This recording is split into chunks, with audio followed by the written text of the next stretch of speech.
and welcome to Aliens Revealed Live. I'm your host, Dean Caparella, here on the Paranormal UK radio network.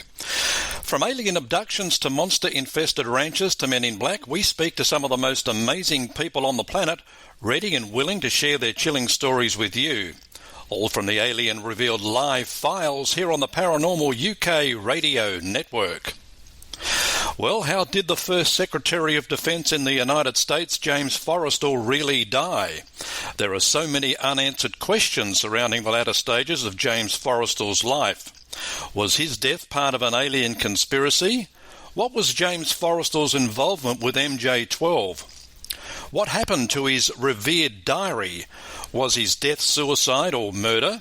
And why was he being followed by foreign-looking men, which some say were the Men in Black? Renowned investigative writer, researcher, author and documentary maker Peter Robbins has spent 3 decades studying the life of James Forrestal and has left no stone unturned in trying to discover the truth. He's one who doesn't believe Forrestal's death was accidental. Robbins released a documentary in late 2019 and gives a comprehensive account of the life of America's first ever Secretary of Defense. It's titled James Forrestal, His Extraordinary Life and Suspicious Death. He presents some startling evidence which would make even the most highly skilled defense attorney shake in his boots. James Forrestal achieved a lot in life before his untimely death on May 22nd, 1949, and despite his achievements, he'll be remembered for something a little more sinister. In reality, Forrestal's mysterious death may never be solved, and we may never know the real truth. Just as Roswell may remain a weather balloon crash or Marilyn Monroe died from a self-administered overdose of sedative drugs, James Forrestal should be remembered as an extraordinary American and a true patriot, according to Robbins.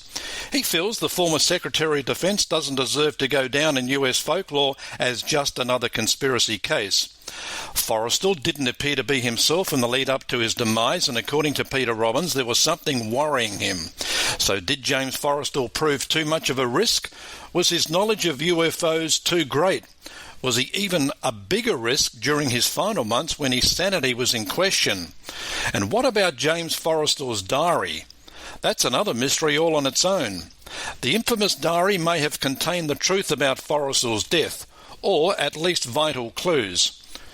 And would a jury find his death as murder or suicide if all the evidence was presented in today's court system?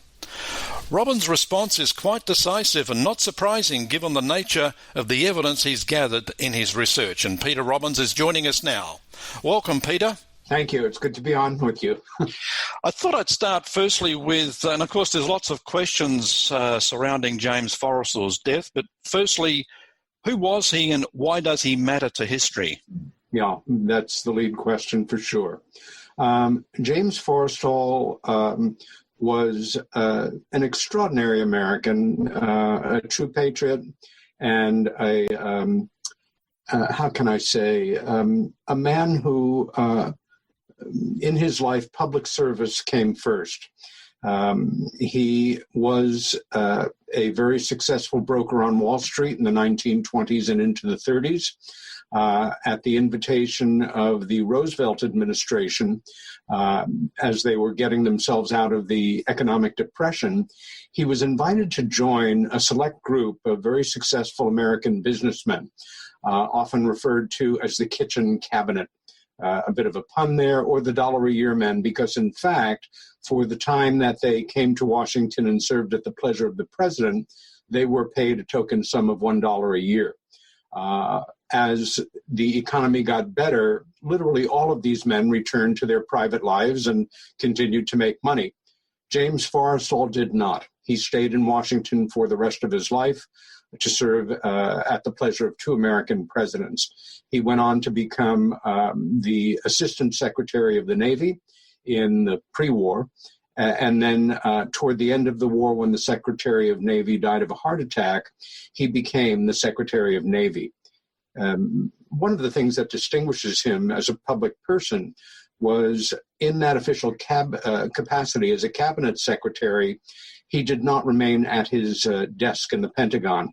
He was at the Battle of Leyte Gulf, Iwo Jima, Tokyo Bay.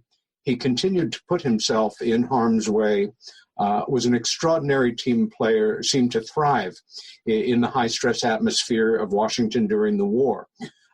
In April of 1945, President Roosevelt died. President Truman was sworn in.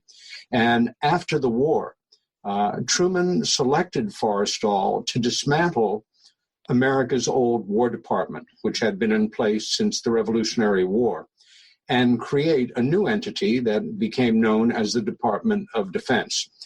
He could have chosen a gilt-edged committee of individuals, more than qualified to do it, but he selected this one man. And by all accounts, Forrestal did a brilliant job, and we have the legacy in terms of our modern military defense establishment here in the United States.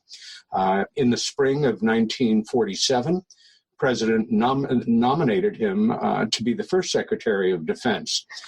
By acclamation, both houses of our Congress voted 100% with the president, and he was sworn in very suddenly in the second half of September of 1947. This is where the story kind of shifts gears. One of the things I present in the documentary is the extraordinary weight of responsibilities that fell on him and succeeding secretaries of defense. In essence, he became the second most powerful man in what we used to call the free world, and was charged directly by Truman with getting to the bottom of a mystery that had emerged less than 2 months earlier, with two events. On June 24th, the famous Kenneth Arnold UFO sightings over Washington state, and then a week later, the crash of an unknown object in the plains some miles from what was then a small town in New Mexico called Roswell. In studying Forrestal, whose life obsessed me on and off for some decades, two extraordinary, I'll call them character flaws emerged. One was that he seemed incapable of forging a truly deep, penetrating friendship with anyone. He had many friends. He was an extraordinarily charismatic individual, often described the way people used to describe President Kennedy. He was the kind of person that when he walked into a room, be it an official event or a party, he was the one that attention centered on. He was the one, as they sometimes say, that all the guys wanted to have a drink with and all the women wanted to sleep with. And sleep with many of them he did. But very, again, like Kennedy, just so much intimacy, not beyond. The other event, and I think it kind of really helped unwind him, sadly, was as an extraordinary achiever who came from very modest means. I chose this story in part because it has a ring of literature. It almost doesn't seem like he was real. And there's a very famous American novel from the 1920s called The Great Gatsby that was made into films twice, most recently with Leo DiCaprio in the starring role some years back. If F. Scott Fitzgerald had wanted to base Gatsby on a real person, it might as well have been James Forrestal. He had the habit of personalizing all of his professional and personal successes and failures. And with the most powerful defense establishment in history at his beck and call, after a year and a half at the job, he was unable to do anything really to discern the true nature of the truly anomalous UFO phenomenon and what it represented in terms of its implications for humanity. Most of us who are hard workers and try to do our best, if we fail at something or don't meet our or the assigned goals that we've been given in life or work, we still actually are allegorically, we'll go home that night, have dinner with the husband and wife or whomever, pet the dog, watch some television, and try to do a better job next day. With Mr. Forrestal, it ate him up inside. This coupled with the fact that he lost the president's confidence, sadly in part because powerful men around him who were somewhat jealous of Truman's closeness with Forrestal, spun a fabrication that he was disloyal. Not only was that not true, but here was a man who probably would have willingly died for the two presidents that he served. He was a true patriot and an extraordinarily public-spirited citizen. The fact was, he knew everything that Truman knew about the UFO phenomena. And unlike Truman, he was the one who was supposed to get to the bottom of it. If we're to believe the official account, whatever was building up inside him, that turmoil, really unwound literally the day that he stepped down as the first Secretary of State and the second Secretary of State came in. Within 24 hours, he had tried to commit suicide. He tried again. He was institutionalized at the Bethesda Naval Hospital in the state of Maryland, kept heavily sedated for 2 weeks, and then began to undergo treatment that would have been most appropriate in 1949 for deep depression, but especially so as a VIP patient at the hospital. After all, he was a former Secretary of Navy. I have seen the hospital records, or most of them. I've read every published account by everybody that visited him, read all the relevant newspaper coverage, and in every case, without exception, he was getting better. He was, his will to live had returned. He was responding to treatment well, and so much so that his brother one of his brothers arranged for him to be released from the hospital on Sunday, May 22nd of 1949 to complete his recovery at the estate of a well-to-do friend, which would have been most appropriate and probably just the right thing for him.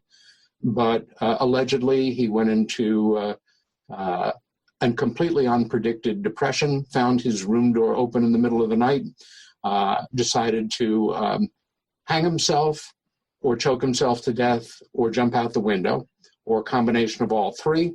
And America the next morning learned the tragic news that officially the secretary had committed suicide. In this documentary, I, working with a little lawyer in my head for many years, present the case that he was murdered and then lay out the reasons why.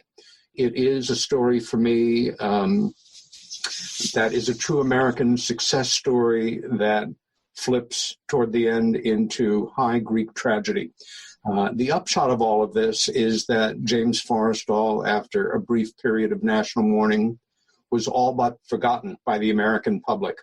And I dare say many of your listeners have never heard his name, unless perhaps they live in Princeton, New Jersey. He attended Princeton almost until graduation time, left 3 weeks before graduation to join the Navy and fight in World War I.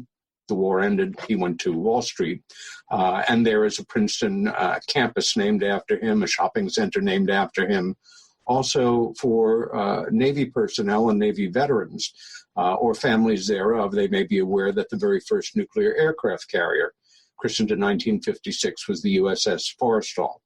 I have made it my job to reintroduce his name, to couple it with an awareness of the early days of the UFO cover-up, of which he was, for me, in part, most certainly a casualty.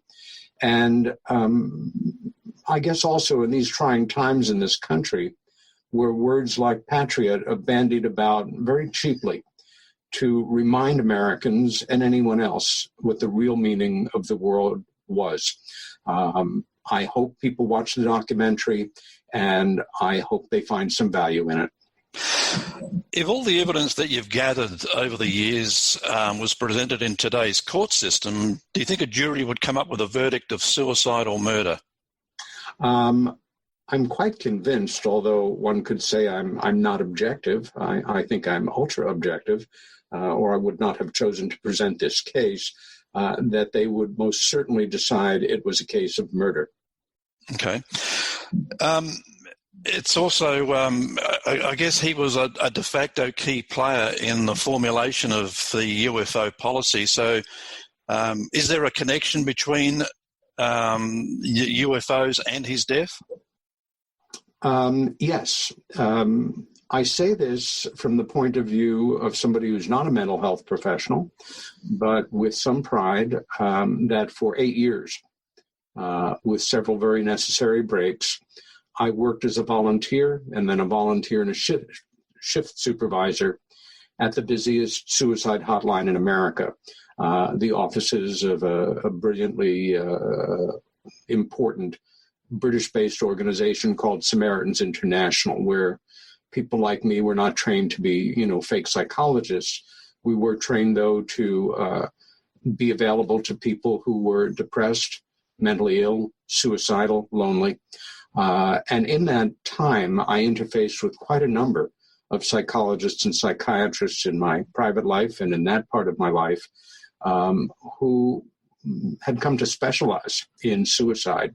The circumstances surrounding the alleged suicide are patently absurd. And what I heard from every person I presented the case to was that in their experience, jumpers jump, and people who want to hang themselves, hang themselves. They don't try to hang themselves out of a window of a 16th floor building. In any case where somebody is so terribly in despair that they are considering ending their life, those of us who have been fortunate enough not to be standing on that actual or allegorical ledge, sometimes come to think that their mind is clouded and full of confusion, where that may be the case in some instances. Also, that it's often not one reason, it's a complexity of reasons. And I think that was the case with Mr. Forrestal. It was not just one reason. However, I have come to believe incontrovertibly that a major consulting reason was the tremendous sense of personal failure that he had, and the understanding that in the minds of very powerful individuals in Washington, by having a nervous breakdown, and a very public one at that he could not only no longer be trusted, but that he knew where all the bodies were buried, if you know what I mean. He knew all the secrets and what happened if he recovered and then had a relapse.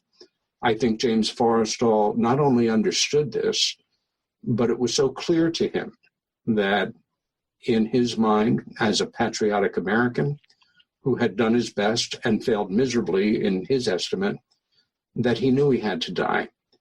And the two instances of suicide that sadly I was able to fully document leading up to his institutionalization was him acting like a good Roman soldier and trying to throw himself on his sword, but literally stopped by individuals around him who cared. Yep. When he began to truly recover and regain his will to live, he signed his own death warrant. And as I make note of in the documentary, I think it's fair to say that the individuals who would have had to have been very highly placed, who forced him out that 16th floor window, may well have had great respect and admiration for him. But as they say in the mob, it's nothing personal. It's just focus. He had to go. Let's also remember here that now in current day America, and I feel around what we refer to as the first world, every single one of us either has been or knows somebody, be it a family member, a friend, a business associate, a neighbor, who has seen a therapist or a psychiatrist or a counselor or a psychologist at one time or another, or their kids have. Going back to 1949, this was not only not the case, but probably 99 out of 100 Americans had never known anybody who had put themselves into this kind of position. As Archie Bunker used to say, you got to be crazy to see a psychiatrist. It was simply not done. And as you study Forrestal's life, he really emerges as kind of an ultimate alpha male. Yeah. He was not just somebody who kept in shape. He was a very competitive tennis player, a professional level golfer. He was a passionate amateur boxer, even into his serious career. It was a sport that he loved very much. He was charismatic. He was tough. When he was in university, he had his nose broken in an amateur boxing match, and he decided not to have it reset because he thought it would make him look tougher in life, and you see photos of him. However, he was also a very sensitive soul. He studied the classics at Princeton. One of the major accounts that emerges surrounding the evening of his death was when looked in by an attendant. He was copying a Sophocles poem out of an anthology onto hospital stationery. And all of these factors count in the tragedy that emerged. He also, during the days leading up to his death, or maybe even well before, reports that he was concerned about being followed by foreign-looking men, and there's reports suggesting that they resembled the infamous Men in Black. I mean, is there any truth to that? Yes and no. I was extremely careful in pulling together what amounted to 30 plus years on and off of research, of keeping away from rumors, myths, legends, even very popular ones with a hint of possibility behind them somewhere. For example, there are, with him and Truman, there are several days in their daily logs in July of 1947 where they're not accounted for. Did he visit Roswell in July of 1947? He may have, but I cannot say that with certainty, so I build on other things. There's a very fine film about another major player in Roswell, Major Jesse Marcel Sr., the Roswell Army Airfield Base intelligence officer, whose life was destroyed, literally destroyed, by his being the military individual to follow up on his base commander's orders and to let the world know that they had parts of a crashed, truly anomalous UFO. He was forced the next day to pose with fragments of a mogul weather balloon, and that photograph went out to papers all over the world. Jesse became an alcoholic and chronically depressed. I'm off on a tangent here. The reason I bring it up, though, is because a good friend of mine, a brilliant artist and filmmaker and writer, a true Renaissance man, Paul Davids, made a very fine film some years ago called Roswell about Jesse. However, there is a sequence in it where an actor playing James Forrestal is in a secret location in Roswell looking through a glass window into a room with a gray type alien. And the implication in the scene is that this being got into his head, and that was what destabilized him. Forrestal reported in the days leading up to his breakdown, two Navy officials, his servant, who the FBI took an account from, that he was concerned about strange men possibly being on the property. I don't remember any description of how they were dressed, but they might as well have been, or at least allegorically, men in black, so to speak. As they say, though, you don't have to be paranoid to know that somebody is following you. Exactly. He had a shaky relationship with the Air Force Secretary at the time, William Symington. I mean, did this have any bearing on his eventual demise? I mean, there was a secret conversation that took place the day he stepped down, and Symington, I think, pulled him aside and said something to him that reports say really, really worried him. That's a very good question. It's Stuart Symington, and he was the first Secretary of the Air Force. One has to remember that until the the reorganization under Forrestal, there was a department of the Department of War, Department of the Army, Department of the Navy. The new boy in town, the Air Force, was now competing for available funds with the other military service branches. And Symington was particularly aggressive in the manner that he did it, adding stress to Forrestal's life.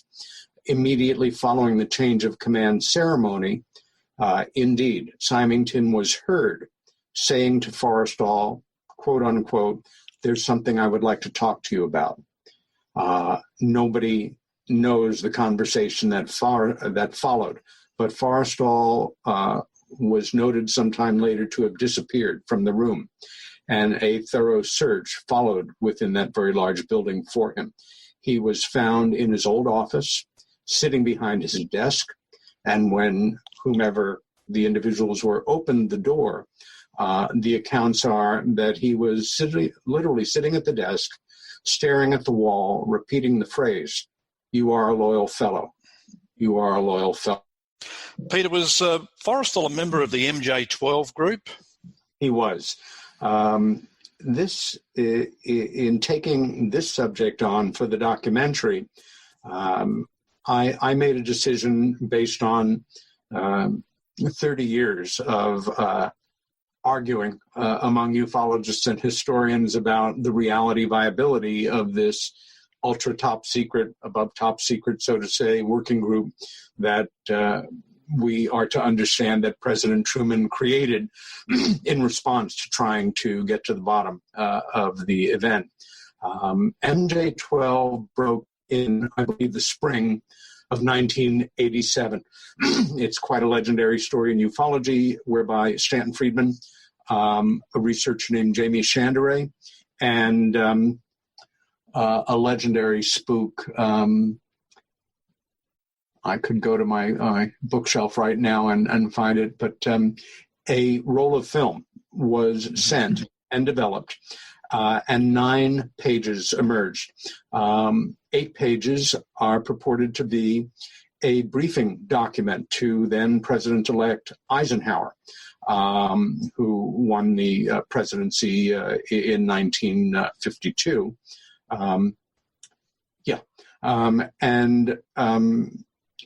It lays out a brief history of the UFO phenomena. Hundreds of pages, allegedly, from MJ-12 have emerged since. I have some real issues with the reality or the viability of many of these documents. However, I should say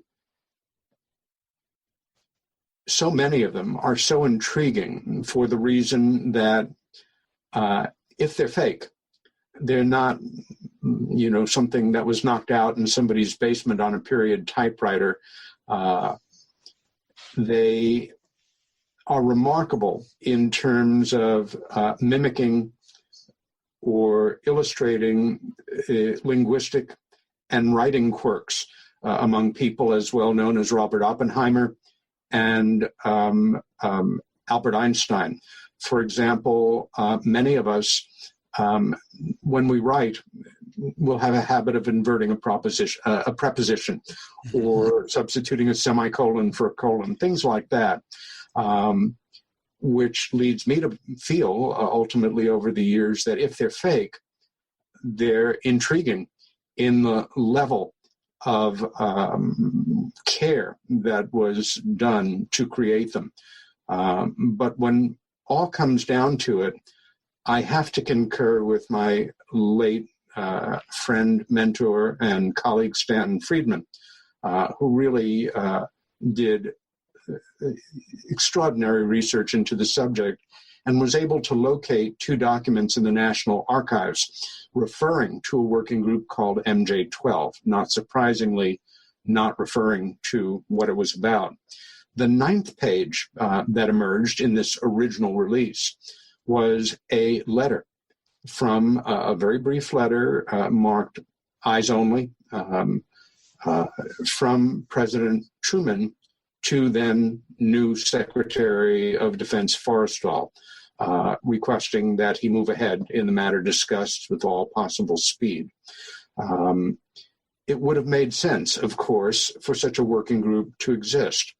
And like many of my colleagues, once the information had come out, I made it my business to start to research the lives of these various men. Again, this goes back to 87. We're in pretty much pre-digital times. I have notebook after notebook of cut and paste, of excerpts from out-of-print memoirs. Would these men have likely have been the ones that Truman would have chosen? Were they qualified for their jobs? Were there connections between them in real life? And in all cases, the answer is yes. And Forrestal was certainly among them. Yeah. The possible smoking gun and all this, as far as evidence goes, was his diary. Was that ever recovered? Yes and no. Unlike most of us who have kept diaries, the image that comes to mind is a little book with a lock on it, like a high school girl might keep for her secrets. Mr. Forrestal's marriage was bust from the start.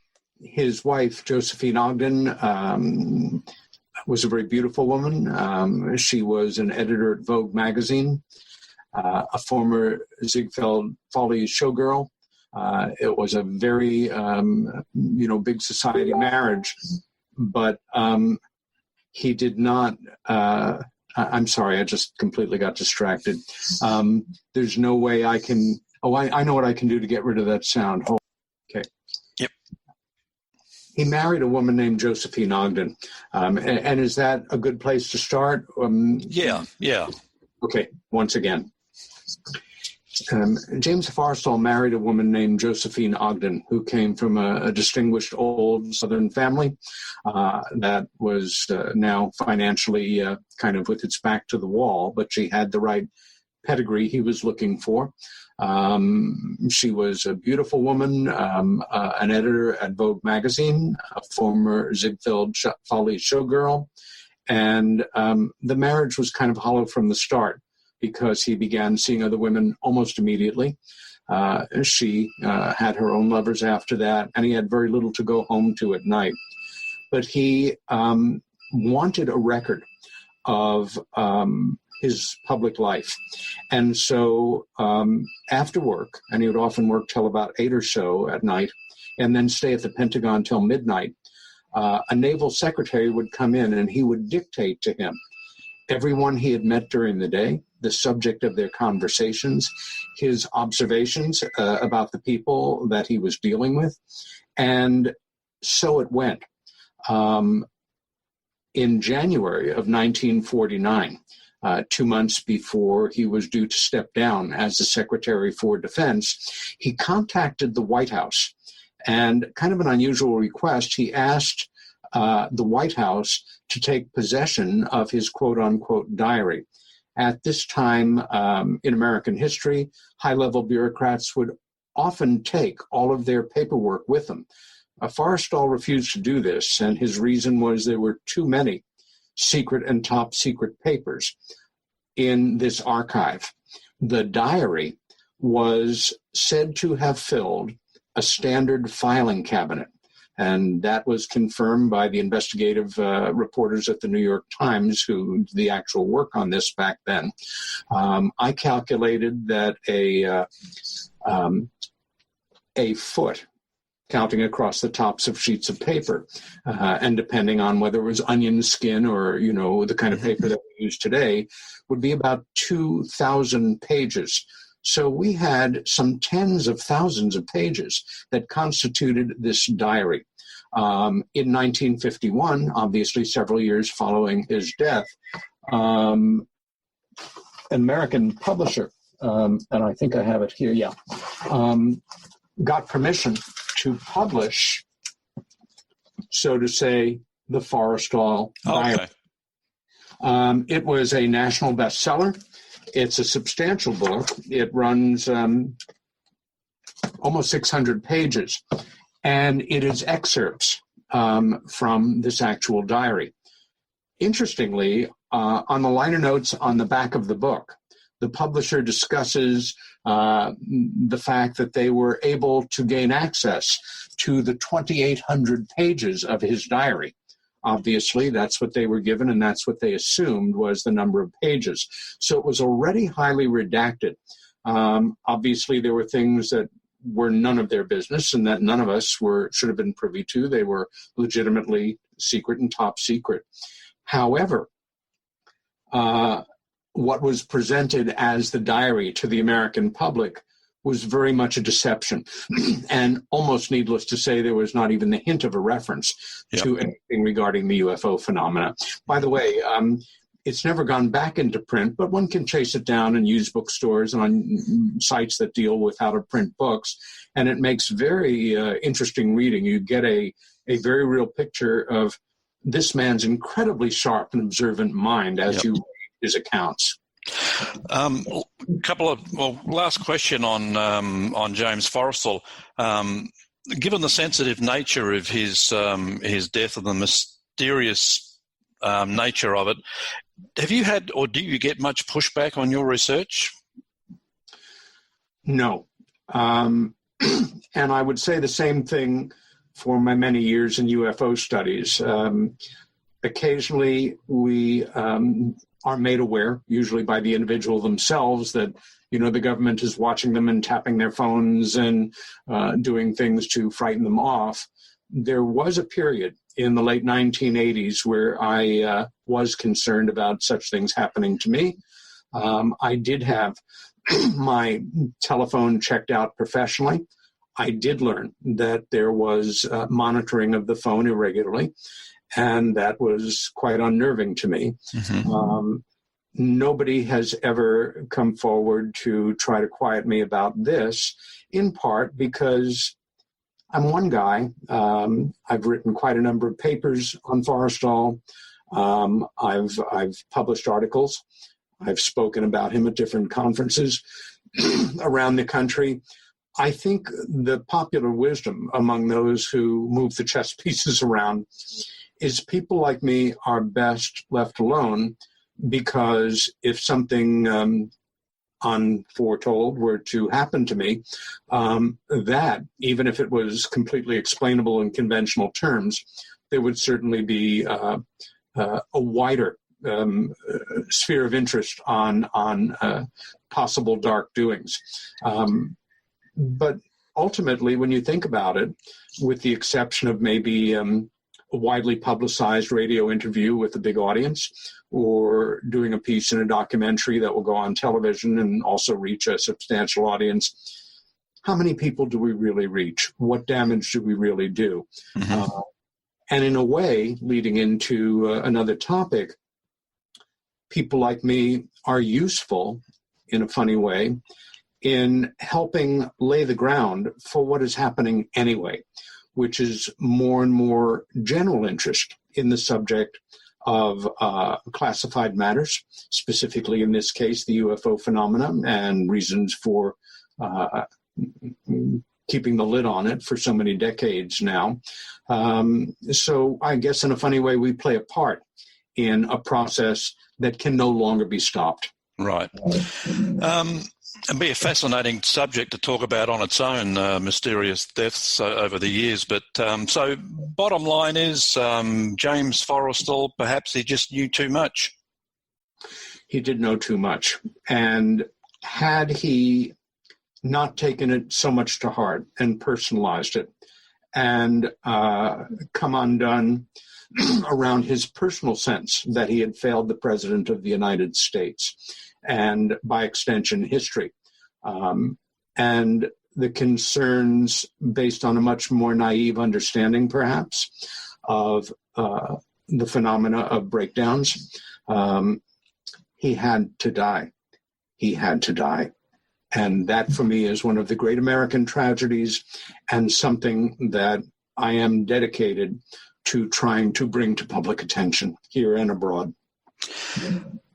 Lastly, Peter, just before you go, I'm asking everyone about their thoughts on disclosure. Do you have any thoughts on disclosure? And if it does happen, what do you think the world will look like post-disclosure?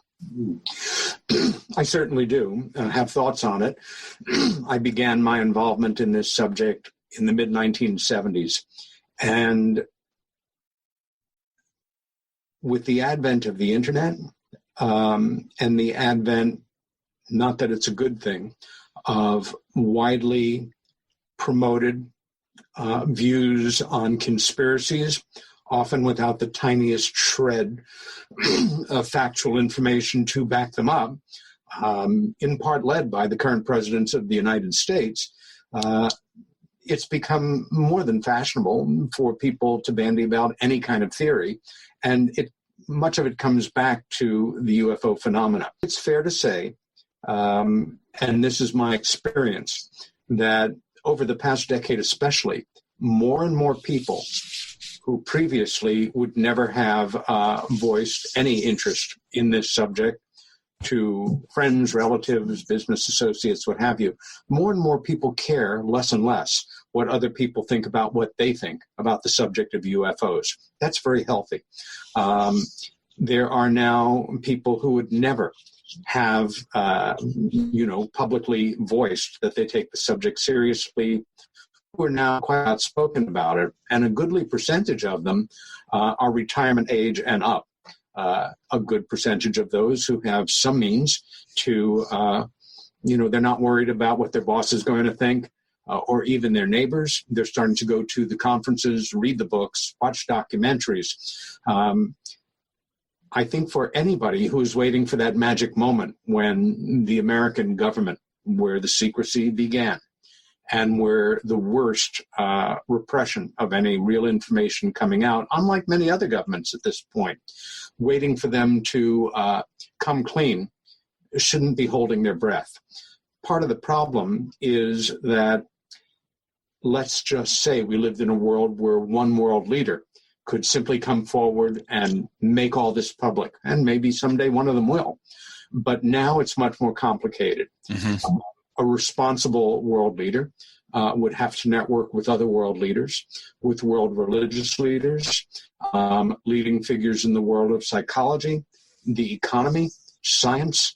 It would have to be well coordinated. But hypothetically, if, let's say, the president of the United States, this president, the last president, the next president were to come forward on television one night in, a special press conference and say, my fellow Americans and citizens of the world, it is my solemn duty to inform you, etc.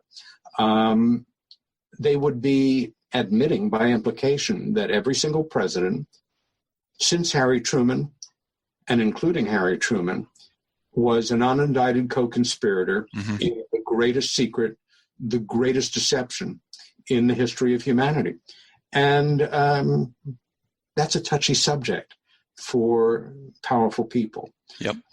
They also might have to admit, if pushed to it, how little they've actually learned. And let's face it, the people in these positions are very much the inheritors of the people that were there at the beginning, around Harry Truman in the summer of 1947. They're powerful white guys, and many of them with big egos and a certain fragility about being seen as wrong or weak or impotent in terms of getting to the bottom of this. So we're dealing with a certain kind of human frailty, as well as the real reality of how do you get this information out.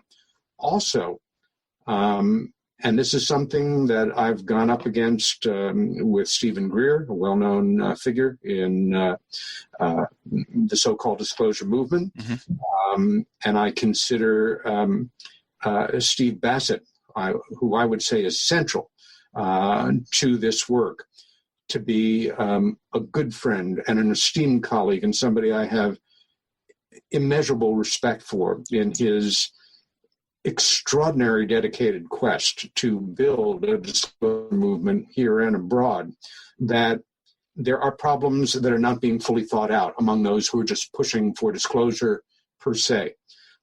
It's one thing to say we're not alone in the universe.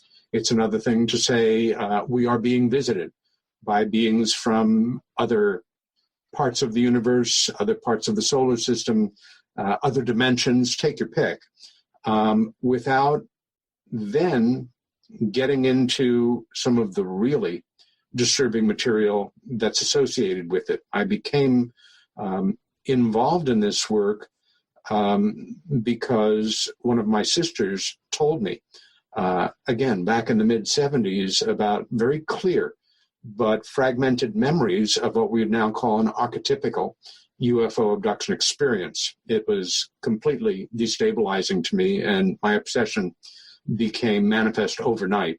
And my intended career kind of jumped the tracks, and here I am talking to you about this. The thing of it is, though, I very soon met and became good friends with a man named Bud Hopkins, who, this was some years before he published his first book on the subject, like me. He was a painter, a New York-based artist who had become very seriously interested in the subject.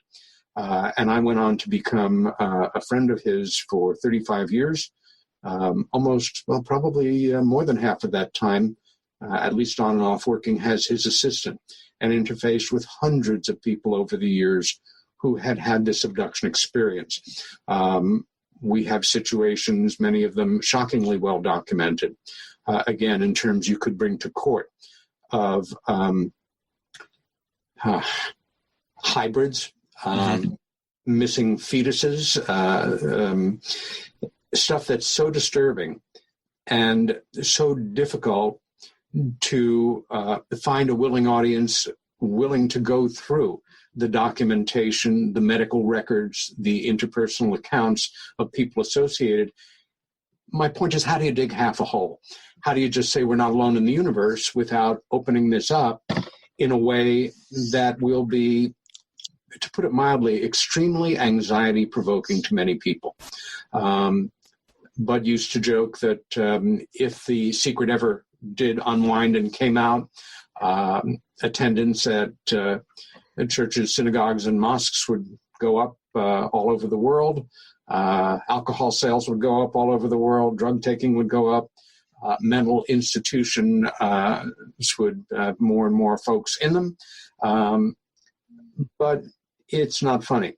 I think in the world of folks who are active in the disclosure movement, and I applaud their efforts, many people tend to forget that after X number of years of study, or less time for some people, that they're ready, or they feel they're ready for this brave new world that will greet us after the fact. What they're not considering is that we, who take this seriously, we who feel we have enough information to brace ourselves for whatever implications happen, are ready, that we represent a very modest minority of our fellow citizens and the citizens of the world. Overall, primarily good people, working, following their dreams, trying to pay their bills, support their families, hope they have health coverage when they need it, that they have some kind of cushion to come back to when they retire. And this is going to be very difficult for a lot of regular folks. I've heard the argument, and it forms a substantial part of a paper I wrote some years ago, that particularly for people of faith, this is going to be a particular challenge because it will somehow interfere with or challenge their notions of their belief in God. I've come to feel that that is probably exaggerated, and that, if anything, it should substantiate the idea of creation and the miracle of creation, whether you see it from a purely theological point or from a secular point. As you know, just the miracle of Darwinian evolution, that it should only reinforce that idea of that divine spark, call it God, if you will, that doesn't stop at the ionosphere, but goes out to the very edges of space and into different dimensions, possibly. It's all theoretical. Okay, Peter, thanks for your time. It's been a fascinating discussion, and good luck with the documentary, James Forrestal, His Extraordinary Life and Suspicious Death. Thank you. Peter Robbins joining us on the show. Next week, we look at, among other things, an incident in 1933 where a UFO crashed near the town of Moderno in northern Italy. Despite happening so long ago, it still has the attention of UFO researchers around the world. Alien bodies were reportedly recovered, and the incident is known as Italy's Roswell. It happened 14 years before Roswell, which is ironic. So shouldn't Roswell be the USA's Moderno? It's been because of serious research by Roberto Panotti that has brought this incident to life. Unlike Roswell, though, it seems the aliens recovered were of Nordic appearance.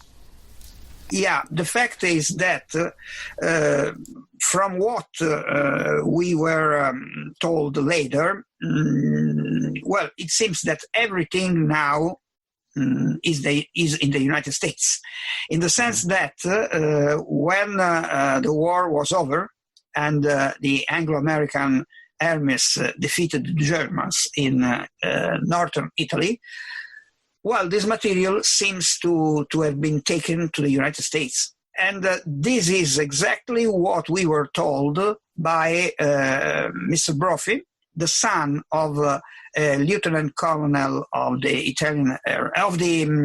United States Air Force, who was involved in the UFO affair, who told his son that he knew that from Italy, really something who had crashed was taken to the United States.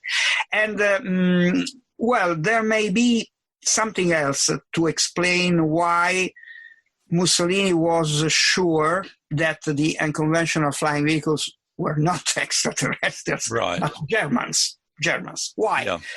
Because it seems that the corpses which were found, well, were human-like corpses, and well, Nordic-type humans. And of course, this fit perfectly to the idea of German pilots, you understand? Mm-hmm. Mm-hmm. But frankly, they were not Germans, of course. No. Otherwise, Second World War would have been won by the Nazis. Yeah. Well, we have a lot of Nordic alien type sightings here in the US as well. Every country seems to have its own Roswell. What is Italy's Roswell? Probably is this. Is the 1933 cases, because is something long before. But you see, for instance, here in Italy we have the World UFO Symposium organized by our center, Centro Ufologico Nazionale, CUN, which is one of the four oldest UFO organizations in the world. And we organized this during the last 28 years in the state of San Marino, the Republic of San Marino. And for instance, 3 years ago, I was really stunned by something very, very interesting. A French pilot, for instance, a French pilot, Jean-Gabriel Gresley, made a presentation in which he showed us some documents obtained by through the Freedom of Information Act in the USA. Well, it seems that he obtained it not from the Department of the Air Force, right, but from the Department of Justice. Wow. Roberto Panotti is one of the most respected UFO researchers on the planet. In fact, Dr. J. Allen Hynek publicly recognized Panotti as a world-class expert in the field of ufology. That's highly credentialed UFO researcher Roberto Panotti coming up next week. Thanks for being with us. Don't forget to check out our site at arlhub.com. That's arlhub.com. Next week, more from the Aliens Revealed live files, and as always, keep looking upwards and take care.